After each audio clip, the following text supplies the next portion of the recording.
इसलिए हमें इस महत्वपूर्ण समय पर अपनी एकता को सहेजना है, उसे संभालना है। हमने एकता की जो शपथ ली है उसे बार बार याद करना है, उस शपथ को जीना है।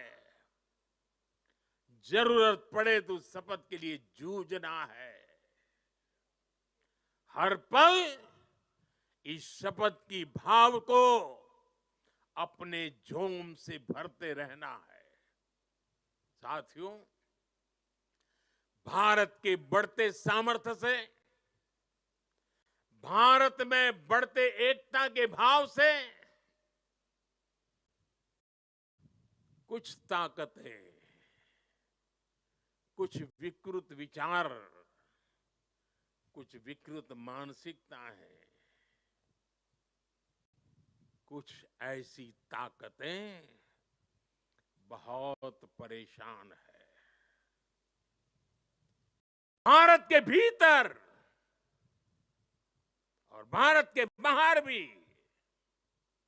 ऐसे लोग भारत में अस्थिरता, भारत में अराजकता फैलाने की कोशिश कर रहे हैं। वो भारत के आर्थिक हितों को चोट पहुंचाने में जुटी हैं। वो ताकतें चाहती कि दुनिया भर के निवेशकों में गलत संदेश जाए, भारत की नेगेटिव छवि उभरे। ये लोग भारत की सेनाओं तक को टारगेट करने में लगे हैं। मिस इन्फॉर्मेशन कैंपेन चलाए जा रहे हैं। सेनाओं में अलगाव पैदा करना चाहते हैं। ये लोग भारत में जात पात के नाम पर विभाजन करने में जुटे हैं। इनके हर प्रयास का एक ही मकसद है, भारत का समाज कमजोर हो, भारत की एकता कमजोर हो। ये लोग कभी नहीं चाहते कि भारत विकसित हो, क्योंकि कमजोर भारत की राजनीति, गरीब भारत की राजनीति ऐसे लोगों को सूट करती है। 5-5 दशक तक इसी गंदी घिनौनी राजनीति देश को दुर्बल करते हुए चलाई गई है। इसलिए ये लोग संविधान और लोकतंत्र का नाम लेते हुए भारत के जन जन के बीच में भारत को तोड़ने का काम कर रहे हैं। अर्बन नक्सलियों के इस गठजोड़ को, इनके गठजोड़ को हमें पहचानना ही होगा। और मेरे देशवासियों, जंगलों में पनपा नक्सलवाद, बम बंदूक से आदिवासी नौजवानों को गुमराह करने वाला नक्सलवाद जैसे जैसे समाप्त होता गया, अर्बन नक्सल का नया मॉडल उभरता गया। हमें देश को तोड़ने के सपने देखने वाले, देश को बर्बाद करने के विचार को लेकर के चलने वाले, मुंह पर जूठे नकाब पहने हुए लोगों को पहचानना होगा, उनसे मुकाबला करना ही होगा। साथियों, आज हालत ये हो गई है कि आजकल एकता की बात करना तक गुनाह बना दिया गया है।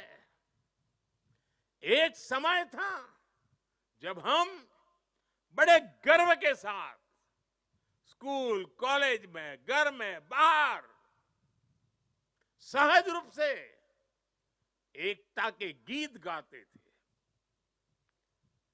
तो पुराने लोग हैं, उनको पता है हम क्या गीत गाते थे।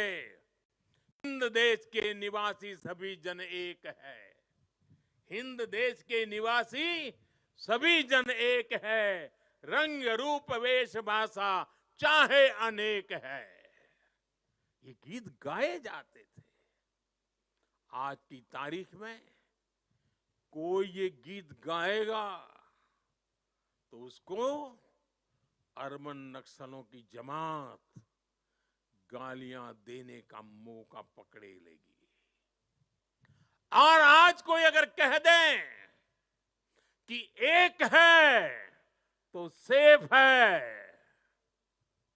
तो ये लोग एक है तो सेफ है उसको भी गलत तरीके से परिभाषित करने में लगेंगे।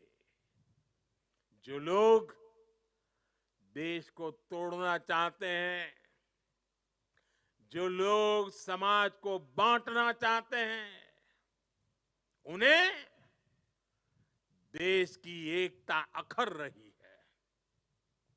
और इसलिए मेरे देशवासियों, हमें ऐसे लोगों से, ऐसी विचारों से, ऐसी प्रवृत्ति से, ऐसी वृत्ति से पहले से भी ज्यादा सावधान होने की जरूरत है। हमें सावधान रहना है। साथियों, हम सब सरदार साहब को, उनके विचारों को जीने वाले लोग हैं। सरदार साहब कहते थे, भारत का सबसे बड़ा लक्ष्य एकजुट और मजबूती से जुड़ी शक्ति बनने का होना चाहिए। हमें याद रखना है, हिंदुस्तान विविधता वाला देश है। हम विविधता को सेलिब्रेट करेंगे, तभी एकता मजबूत होगी। आने वाले 25 साल एकता के लिहाज से बहुत ही महत्वपूर्ण है। इसलिए एकता के इस मंत्र को हमें कभी भी कमजोर नहीं पड़ने देना है। हर झूठ का मुकाबला करना है, एकता के मंत्र को जीना है। और ये मंत्र, ये एकता, ये तेज आर्थिक विकास के लिए भी, विकसित भारत बनाने के लिए, समृद्ध भारत बनाने के लिए बहुत जरूरी है। ये एकता सामाजिक सद्भाव की जड़ी बूटी है। सामाजिक सद्भाव के लिए ये बहुत जरूरी है। अगर हम सच्चे सामाजिक न्याय को समर्पित है, सामाजिक न्याय हमारी प्राथमिकता है, तो एकता सबसे पहली पूर्व शर्त है। एकता बनाए रखना है। ये बेहतर सुविधाओं के निर्माण के लिए बिना एकता को गाड़ी चल नहीं सकती है। ये नौकरी के लिए, निवेश के लिए एकता जरूरी है। आइए हम एक होकर एक साथ आगे बढ़े।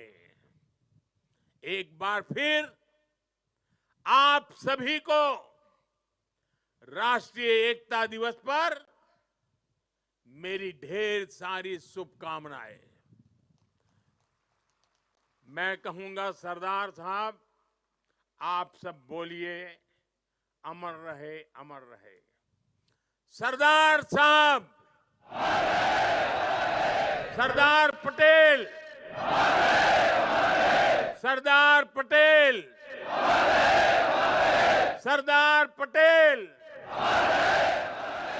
भारत माता की, भारत माता की, भारत माता की।